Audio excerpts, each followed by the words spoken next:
left the league for years. Took him about a year to catch up. I think Harbaugh is going to end up being a top 10 coach very quickly. I think his brother's unbelievable.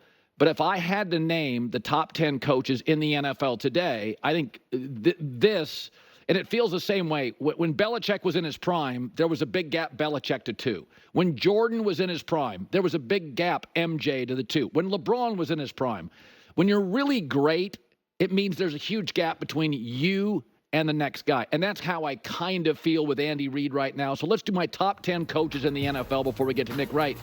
I think Andy Reid's an easy one. Experience, play design, play calling. He's got the second most playoff appearances by any coach in league history behind Shula and Belichick. He's been the winningest coach for 2 different teams. And I think the league punished him for a long time because it was a defensive league. The minute the NFL pivoted to an offensive league, Andy Reid has dominated it. He's number 1. I think Sean McVay is the best culture setter in the league. He got a head coaching job in the NFL at 30 years old, won a Super Bowl at 36, and this guy's had 8 different quarterbacks play a snap in 7 seasons. He's been in a very good division, and I've had other people in the NFL say this. His ability to not only see personnel in college, but develop it quickly in the NFL. There's a reason the Rams do not have a lot of busts when they draft. They have a good GM, but his ability to get the most out of every player in a roster is, I think, historically remarkable, and he's a good guy. Number 3, the most underrated coach, maybe in my lifetime, John Harbaugh, because Jim gets so much attention. This guy has the number 1 scoring defense under John Harbaugh.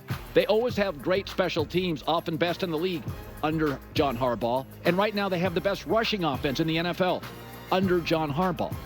All 3 elements of the sport, defense elite, special teams elite, run game elite. The guy can flat out coach. 4-time AFC Championship game appearance, a Super Bowl. Even the Andy Reids acknowledge, I'm going to let Spags do defense. Harbaugh does everything well. Drafting, player development, leadership culture, run game, special teams, defense. Number 4, he's a buddy, but I think Sean Payton's brilliant. 9 season was double-digit wins. You know, last year, everybody was banging on Russell Wilson. He got the best out of Russell Wilson. Russell's not going to be that good in Pittsburgh. He's not going to be that good. It was the Broncos' defense. And I think if you look at his history, one of 7 coaches with a Super Bowl. From the Parcells tree, he likes the rebuilds. The Saints were the worst franchise in the history of the league when he took them over.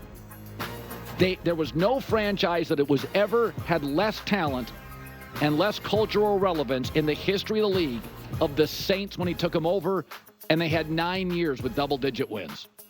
Number 5, Mike Tomlin. Listen, he's had 5 different offensive coordinators, and I don't trust him with O-lines or hiring OCs. But we got to be honest. Since he's been coach, only 2 teams have had a better record, the Packers and the Patriots. And he's done it with different quarterbacks.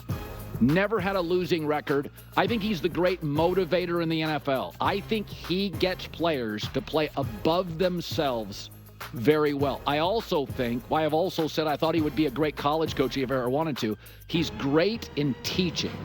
He's very good in motivation and player development. I don't think he has a touch for offense. I don't like his offensive coordinator hires, but I put him at 5. Now, you're going to think I have Kyle Shanahan too low at 6, but here's the issue. I love Kyle, but he is very tied to his play sheet, and I think it's hurt him late in big games. He has been outscored 58-12 in the 4th quarter and overtime of 3 Super Bowls. Now, again, I think he's top 6 in the league. You can argue he should be higher, but I think John Harbaugh's history of both sides of the football and special teams excellent is above this. Kyle is very good. He is a Andy Reid type coach, a play designer. Again, he is tied to his play sheet, and there are times late in games where I think he gets out coached. I love him. I love his dad. He'll be a Hall of Famer. I think he's going to win a Super Bowl. But again, once you get past Andy Reid and maybe McVay and Harbaugh, it's inches, not feet. Number 7, Matt LaFleur. 56 wins in 5 seasons, tied for the second most in league history as a head coach. I thought last year the playoff win over Dallas in Dallas with the youngest team since the 1970 Buffalo Bills was a crowning achievement. I felt it took a while, but last year, Thanksgiving on, it felt like Matt LaFleur was now running the franchise, and Aaron Rodgers and the ghost of Aaron were officially out of the building. I think he's a really clever guy. Very close. He may not be the culture builder of McVay or the play builder of Shanahan, but his IQ, his ability to get along with players and navigate through Aaron Rodgers, I think the guy's really good. Number 8, Kevin Stefanski, the Browns. Come on, man. This has been a tire fire my entire life. 2-time coach of the year, 2 playoff appearances, won a playoff game with Baker Mayfield. The guy is a really sharp dude. He and Andrew Berry know what they're doing. The Browns had the worst record in the league when he took that over. And I'm sorry, that matters to me. What do you take over? I don't care if you're a radio host. I don't care if you're a businessman. What do you take over? He took over the league's biggest circus, and he's made the playoffs twice.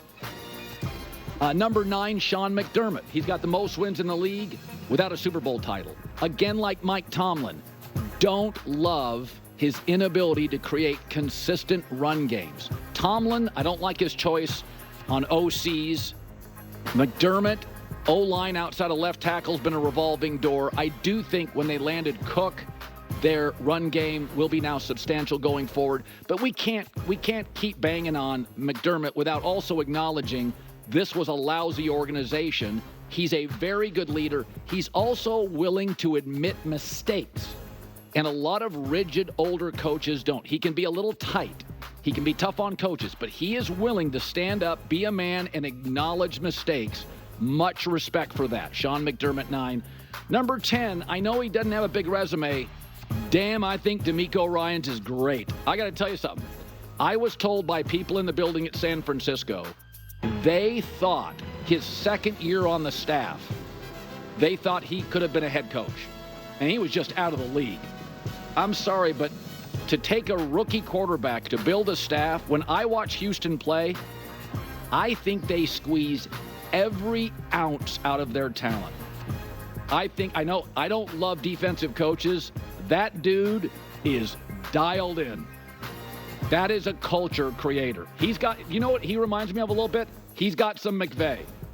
Really young, big energy, looks like he could play in the league, and a culture creator who makes quarterbacks very comfortable. Now, I'm not going to put Jim Harbaugh on the list. I think he'll be great, but he hasn't coached in forever. Who did I miss, J-Mac? I don't know. I mean, the Shanahan stuff is complete. I mean, that's lunacy, Colin. If you're asking around the league, GMs, who do you want as your head coach? Kyle Shanahan's probably at worst third. I'm not a Dolphins guy, but where's Mike McDaniel? He was 11. Dan Campbell, 12. So DeMeco, this Houston Texans stuff is out of control. 1 season, and Stroud is a top 7 quarterback in the league. 1 season, DeMeco Ryans top 10 quarterback. It could be true, but can we see a little more? Just a little. Nick Wright joining me live. Oh, boy. Folks, for the Philadelphia Eagles and Nick Sirianni's job, but Jeffrey Lurie, the owner, despite the fact the Eagles crashed hard at the end of the season, decided to stick with his young coach. So a story came out this morning that Nick Sirianni dismissed those rumors. He is 34-17. Year 2 on the job, he got him to a Super Bowl. But we often talk about coaches on the hot seat. And Mike McCarthy of the Cowboys is viewed as a coach on the hot seat. I think equally as hot is Nick Sirianni. Number 1 is Philadelphia has fired really good coaches. Doug Peterson won a Super Bowl. Andy Reid got to, I believe, 5 NFC championships. And Chip Kelly had a winning record. They ran them all out of town. Secondly, Sirianni, without Shane Steichen, who's now the Colts coach, has not been very good. Until Shane Steichen took over play calling duties, the Eagles were a bit of a mess offensively with Jalen Hurts. And this is what would really trouble me. When he left, Shane Steichen did, they were fine early in the season. as Nick was using a lot of Shane Steichen's momentum. But the longer Shane Steichen was in the rearview mirror, the worse it got. That's a problem. You know, it's like and I've said this before in college football, if you have a great coach, Chip Kelly at Oregon, and then a coach takes over for him, he's going to have some momentum for the first year, year and a half, 2 years. Judge him by year 3. It's now his program and his players. I grew up Jim Lambright, Don James. We saw it like Larry Coker took over for, I think, like Butch Davis in Miami. Butch built that puppy up, players everywhere. By about year 3 or 4, it's not the same program. And so Sirianni used some of the Shane Steichen momentum. The further Steichen was away from the job in Indy, the uglier it got. And the third thing is, and fans always push back on this stuff, because most guys listening to the show will never get an amazing job. You may get a solid job or a good job. You're not going to get like corner office, 7-figure jobs. Most guys aren't. And so they don't understand that when you get one of these class jobs, these 5-star jobs like NFL head coach, there's a way to act. If you get the corner office, you can't go out drinking and boozing and be on the internet. There's a stigma with it. Sometimes Nick Sirianni comes off as cringy and juvenile, yelling at fans in the stands. He comes off as really young, really juvenile. This is the NFL. Your job is to put a wet blanket on heat, is to cool things off. Even coaches that we don't perceive as great, like Jason Garrett, I always thought was very good in Dallas, which has always got something broiling under the surface with Jerry Jones. Did a good job of kind of being a wet blanket, a cooler on those sort of stories. And he may not have been as great a coach as you want him to be, but there is value. Zach Taylor, I think, in Cincinnati, that ownership situation's always been a bit wonky. He's good at diffusing stuff. McVay, the really good coaches in this league know what not to say and what not to do, right? Like that's the that's a real thing when you get the corner office job, not stepping on it, diffusing stuff, not lighting stuff up. I said this about Baker Mayfield. Dude, go to the podium and just be Dak Prescott.